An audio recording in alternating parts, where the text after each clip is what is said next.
പ്രിയമുള്ളവരെ, നമ്മൾ ഇന്ന് പ്രത്യേകമായിട്ട് ചിന്തിക്കുന്നത് ഈശോയുടെ സ്വർഗ്ഗാരോഹണമാണ്.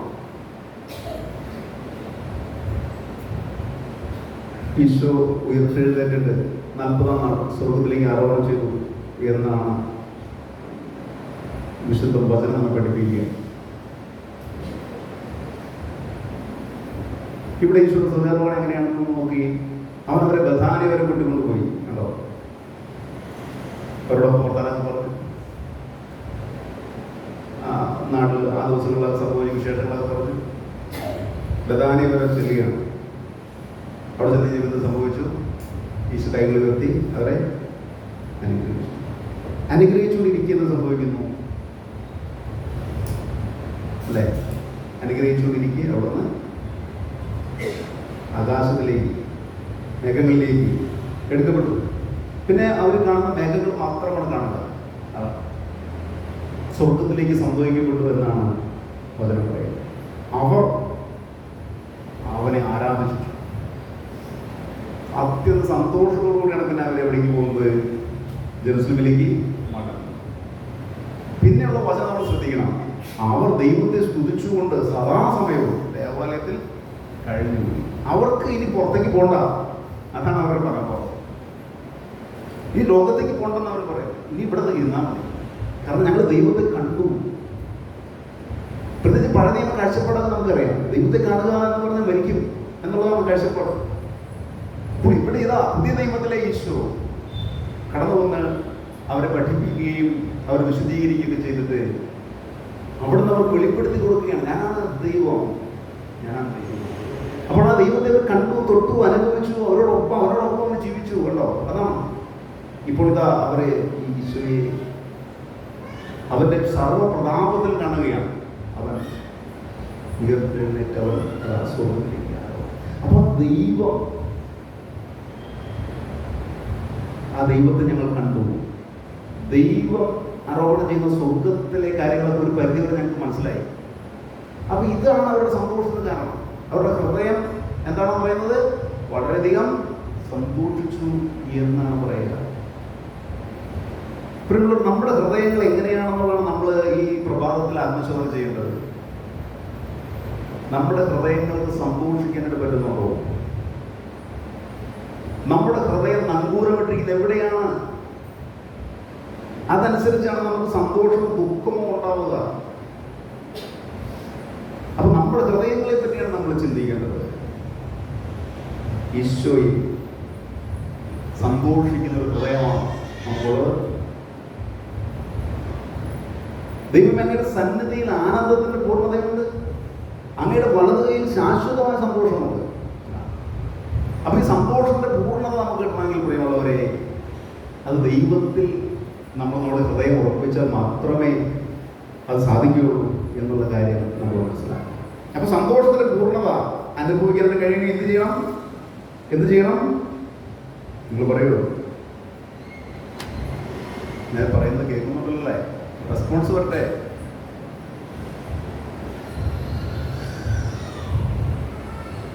നിങ്ങൾ വേറെ ലോകത്താണ് ഞാൻ ഈ പറയുമ്പോൾ. എന്താണ് റെസ്പോൺസ് ഇല്ലല്ലോ? സന്തോഷത്തിന്റെ പൂർണ്ണത നമുക്ക് എങ്ങനെ കിട്ടുന്നേ? എങ്ങനെയാണ് കിട്ടുന്നത്? ആർക്ക് പറയാം? കൈ നോക്കി ശ്രദ്ധിക്കുമെന്ന് പറഞ്ഞിട്ട് ആർക്ക് പറയാം? അല്ല, അപ്പൊ ഞാൻ ഈ പറയുന്നത് ഹൃദയമാണെന്ന് എനിക്ക് തോന്നുന്നത്. നിങ്ങൾ ഈ ലോകത്തല്ലേ പറഞ്ഞ എന്താണ് സന്തോഷത്തിന്റെ പൂർണ്ണത എവിടെ കിട്ടും? നമ്മൾ സംഗീതത്തിനും കൂടി പറഞ്ഞത്, കുർബാനയ്ക്ക് ആരംഭത്തിൽ പറഞ്ഞത് തന്നെയാണ്. വചനങ്ങൾ കയറാത്തത് നമ്മുടെ ഹൃദയങ്ങളിലേക്ക്. എന്താണ് സന്തോഷത്തിന്റെ പൂർണ്ണത എവിടെയാണ്? കൈപ്പറ്റി പറ. പറഞ്ഞേ ടീച്ചറെ.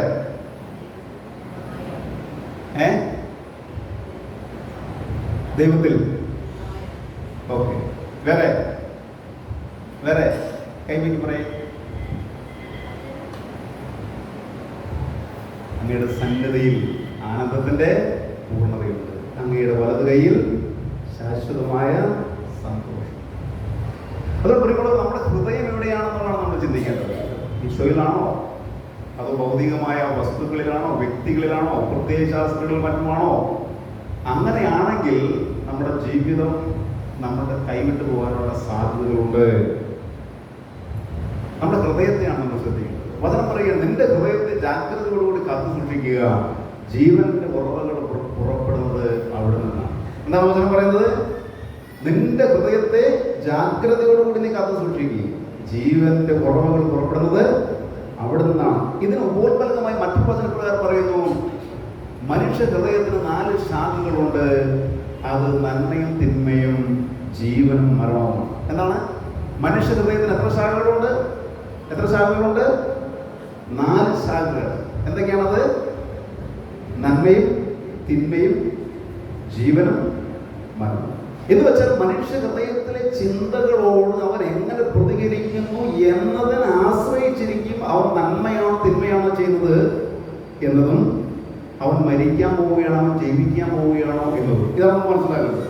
അപ്പോൾ മനുഷ്യ ഹൃദയത്തിൽ വരുന്ന ചിന്തകളോടുള്ള പ്രതികരണത്തിന്റെ വെളിച്ചത്തിലാണ് അവന്റെ ജീവിതം അഭിവൃദ്ധിപ്പെടാൻ പോവുകയാണോ അതോ അവന്റെ ജീവിതം അധപതിക്കാൻ പോവുകയാണോ എന്നുള്ളത് നമുക്ക് മനസ്സിലാവും. പ്രിയമുള്ളവരെ, ഇത് നമുക്ക് കുറച്ചും കൂടിയൊക്കെ മനസ്സിലാകുന്ന വിധത്തിൽ പറയാം.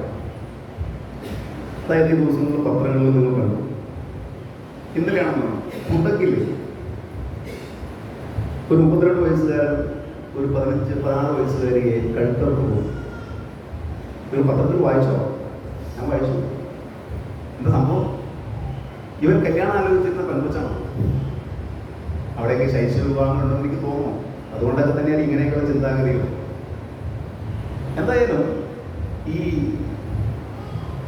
10ാം ക്ലാസ് പാസ്സായ കൊച്ച് അപ്പോൾ അവളെ കെട്ടണം എന്നാണ് ഭയങ്കരമായിട്ട് ആഗ്രഹിക്കുക. അപ്പം നാട്ടുകാരെ കൂടി ഇടപെട്ടിട്ട് ബാലാവകാശ കമ്മീഷനിൽ പരാതി കൊടുത്തിട്ട് അപ്പോൾ അവർ പറഞ്ഞു ശൈശവ വിഭാഗം പാടില്ല, അപ്പോൾ അതുകൊണ്ട് കൊച്ചിന് 1 വർഷം കൂടി വേണം, എന്നാലാണ് കൊച്ചിന് കല്യാണം കഴിക്കാനുള്ള ആവും. പക്ഷെ ഇവന് അത് സ്വീകാര്യമായില്ല. ഇവൻ ആ കുടുംബത്തിലേക്ക് കയറുമെന്ന് അപ്പനമ്മേനെ മർദ്ദിച്ച് കൊച്ചിനെ വലിച്ചെടുത്തു പോയി, അതിന് കഴുത്തറുത്ത് കൊന്ന് അവനും ചെന്നു. നമ്മൾ പത്രങ്ങൾ നിങ്ങൾ വായിക്കുന്നത് ഞാൻ വിചാരിക്കും, നമ്മളൊക്കെ കണ്ടുകൊണ്ടിരിക്കുന്ന പത്രങ്ങളും നമ്മളെ കണ്ടുകൊണ്ടിരിക്കുന്ന മാധ്യമങ്ങൾക്കും ഇതൊക്കെയാണ് പലപ്പോഴും പറയാനുള്ളത്. കഴിഞ്ഞ ദിവസങ്ങളിൽ പത്രത്തിൽ വന്നിരിക്കുന്ന മറ്റൊരു വാർത്ത ഇതാണ്. അതായത് ഏതാനും ചെറുപ്പക്കാർ അവർ മയക്കുമരുന്നുമായിട്ട് കേരളത്തിലേക്ക് വന്നതാണ്. അപ്പോൾ പോലീസ് തന്നു. എന്ത് സംഭവിച്ചു? അവർ പോലീസിനെ ഇട്ടിപ്പിച്ച് തെറിപ്പിച്ചിട്ട് പോവുകയാണ്. അപ്പൊ എന്താണ് ഇവിടെ സംഭവിക്കുന്നത്? അപ്പൊ അവരുടെ ഹൃദയത്തിലെ 1ാം സ്ഥാനം എന്തിനാണ്? ഇവിടെയാണ് നമ്മൾ മനസ്സിലാക്കേണ്ടത്. ആ പെൺകുട്ടിയാണ് അവന്റെ ഹൃദയത്തിൽ 1ാം സ്ഥാനം. ആ പെൺകുട്ടി എനിക്ക് നഷ്ടപ്പെടാൻ പോകുന്നു, അല്ലെങ്കിൽ കാത്തിരിക്കുമ്പോൾ അവളുടെ മനസ്സ് മാറാം, അവിടെ എനിക്ക് നഷ്ടപ്പെട്ടു പോകാം, അത് ഞാൻ അനുവദിക്കില്ല, അവിടെ ഞാൻ പോകും, ഞാനും വരും. ഹൃദയത്തിലെ ആ 1ാം സ്ഥാനം എന്തിനാണെന്നുള്ളതാണ്. അവരുടെ ഹൃദയം എന്തുമായിട്ടാണ് കണക്റ്റായി ആക്കപ്പെട്ടിരിക്കുന്നത് എന്നുള്ളതിനനുസരിച്ചാണ് കാര്യങ്ങൾ വ്യത്യാസം വരുന്നത്. ഈ ചെറുപ്പക്കാരെ സംബന്ധിച്ചിടത്തോളം മയക്കുമരുന്ന് നാട്ടിലേക്ക് കടത്തി കോടികൾ ഉണ്ടാക്കുക എന്നുള്ളതാണ് അവരുടെ ലക്ഷ്യം. അവർ അതിനു വേണ്ടിയിട്ടാണ് ശ്രമിക്കുന്നത്. അപ്പോഴാണ് ഇതാ തടയാനായിട്ട് പോലീസ് വന്നു. എങ്കിൽ പിന്നെ പോലീസെ ഞാൻ കാണിച്ചു തരാം ഈ മണം പറഞ്ഞു. അപ്പൊ എന്താണ് നമ്മുടെ നാട്ടിൽ സംഭവിക്കുന്നത്? ഹൃദയത്തെ അവര് കണക്റ്റ് ആക്കിയിരിക്കുന്നത് ഭൗതികമായിട്ടുള്ള വ്യക്തികളോട്, വസ്തുക്കളോട് ഒക്കെയാണ്. അതുകൊണ്ട് എന്താ സംഭവിക്കുന്നത്? അത് നേടാൻ വേണ്ടിയിട്ട് ഞാൻ എന്തും ചെയ്യും, മരിക്കാൻ ഞാൻ തയ്യാറാണ്. പ്രിയമുള്ളവരെ, ഈ ഒരു മനോഭാവം ഇത് നമ്മുടെ സമൂഹത്തിലെ ശക്തി പ്രാപിക്കുകയാണ്. അപ്പോൾ സന്തോഷം എന്താണ്? എന്തിനെ ആശ്രയിച്ചിരിക്കുന്നു? പലപ്പോഴും വ്യക്തികളെ, വസ്തുക്കളെ. അതുകൊണ്ടാണ് ജെറമ്യ പ്രവാചകനിൽ ദൈവം വിലപിക്കുകയാണ്. അവിടുന്ന് പറയുകയാണ്, അവർ ജീവന്റെ ഉറവയായ എന്നെ ഉപേക്ഷിച്ച് ജീവൻ തരാൻ കഴിവില്ലാത്ത പൊട്ടക്കിണറുകൾ കുഴിച്ചു. അതാണ് ദൈവം പറയുന്നത്. അവർ ജീവന്റെ ഉറവയായി എന്നെ ഉപേക്ഷിച്ച് ജീവൻ തരാൻ കഴിയാത്ത പൊട്ടക്കിണറുകൾ കുഴിച്ചു. അതുകൊണ്ട് പ്രിയമുള്ളവർ, നമ്മുടെ ഹൃദയത്തിന്റെ ചായച്ചിൽ എവിടേക്കാണ്? നമ്മുടെ ഹൃദയത്തിന്റെ ആകുലത എന്തിനെ പറ്റിയാണ്? നമ്മുടെ നിക്ഷേപം എവിടെയാണ്? നിന്റെ നിക്ഷേപം എവിടെയാണ്?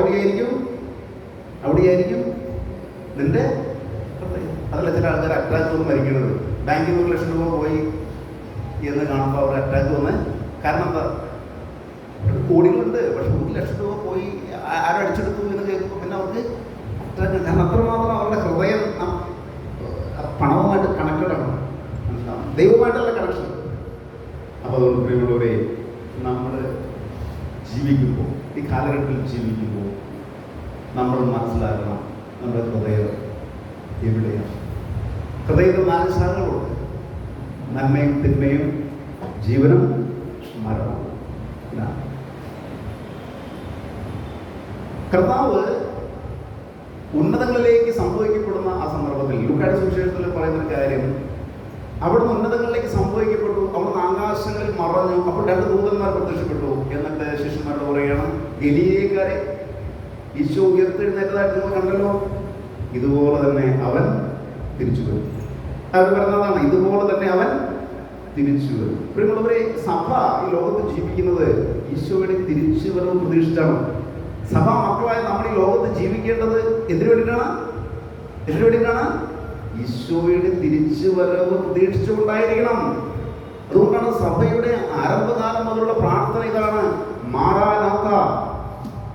എന്താണ് അതിൻ്റെ അർത്ഥം? മാറാനാത്ത. അത് പറയാം, കൈവയ്ക്ക് പറഞ്ഞേ, ഒരു ഗ്രീക്ക് വാക്കാണ്. ഈ ആദ്യ കാലഘട്ടങ്ങളിൽ ശിഷ്യന്മാർക്ക് ഒരുമിച്ച് കൂടി, അല്ലെങ്കിൽ ഈ യേശുവിൽ വിശ്വസിക്കുന്നവർക്ക് ഒരുമിച്ച് കൂടി പ്രാർത്ഥിക്കാനൊന്നും അവസരം ഉണ്ടാകുന്നില്ല. അവരെ എവിടെ വെച്ച് കണ്ടാലും വധിക്കും. ആ അവസ്ഥയിൽ അവർ പ്രാർത്ഥിച്ചുകൊണ്ടിരുന്നത് കൂട്ടം കൂടിയിരുന്നതും ഈശോയുടെ അപ്പം എടുത്ത് വാഴ്ത്തി മുറിച്ചൊക്കെ കൊടുത്തുകൊണ്ടിരുന്നതൊക്കെ ഭൂഗർഭ ആലയങ്ങളിൽ, ഗുഹകളിലൊക്കെയാണ്. അപ്പോൾ ഇന്ന് നമുക്ക് ഭൂഗർഭ ആലയങ്ങൾ, ഗുഹകളൊക്കെ പരിശോധിക്കുമ്പോൾ അവിടെയൊക്കെ പല സ്ഥലങ്ങളിൽ ഈ വചനം കൊത്തിവെച്ചിട്ടുണ്ട്. എന്താണത്? മാറാനാത്ത. കർത്താവേ വേഗം വരണമേ, കർത്താവേ വേഗം. പ്രിയമുള്ളവരെ, നമ്മുടെ പൂർവികരുടെ പ്രത്യാശ അതായത് കർത്താവ് വേഗം വരും. പരിശുദ്ധ സഭയുടെ പ്രത്യാശ അതാണ്, കർത്താവ് വേഗം വരും. കർത്താവ് എപ്പോൾ വേണമെങ്കിലും വരും. അപ്പോൾ ഈ ഒരു പ്രതീക്ഷയോടുകൂടി പ്രിയമുള്ളവരെ നമ്മൾ ജീവിക്കണം. ഈ ഒരു പ്രത്യാശയോടുകൂടി നമ്മൾ ജീവിക്കണം. ഒരു കത്തോലിക്കൻ ജീവിക്കേണ്ട അടിയന്തരമായിട്ടുള്ള ഒരു ചിന്ത ഇതാണ്, കർത്താവ് എന്ന നിമിഷവും വരും. പൗലോസിനെ പറ്റി പറയുന്നത്, കർത്താവ് കള്ളനെ പോലെ വരും.